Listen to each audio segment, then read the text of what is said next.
Before और इन दोनों का कंपैरिजन सिर्फ इस वजह से होता है क्योंकि दोनों किसी चीज के सामने को दिखाते हैं या किसी चीज के पहले को। देखो अब सामने और पहले एक ही बात होती है।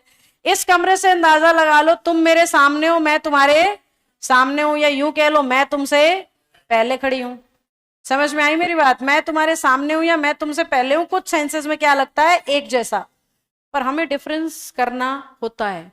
हमें दोनों में से किसी एक को चुनना होता है। तो इंग्लिश कहती है बिफोर को ना हर उस जगह चुन लो जब आप किसी सजीव के सामने हो।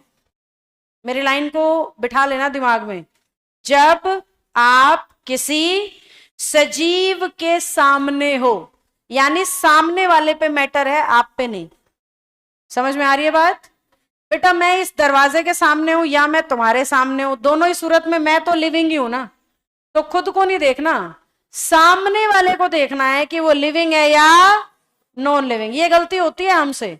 हम याद कर लेते हैं लिविंग के लिए बिफोर, नॉन लिविंग के लिए इन फ्रंट ऑफ, और पेपर में फिर खुद को देखने लग जाते हैं। अच्छा रोहन की बात कर रहा है तो सजीव है, बिफोर लगा दो। हमें देखना ही नहीं बात किसकी कर रहा है, हमें ये देखना है किसके सामने खड़ा है। सामने वाला कौन है, लिविंग या नॉन लिविंग? सामने वाले लिविंग है, बिफोर लगा दो। सामने वाले नॉन लिविंग है तो इन फ्रंट ऑफ लगा दो। अब मैंने कहा था मैं दरवाजे के सामने हूं, तो I am in front of the door. I am in front of that door, but I am before you all. I am in front of these benches. I am in front of this glass. I am in front of this lecture stand. I am in front of this panel, and I am in front of Jatin. Before.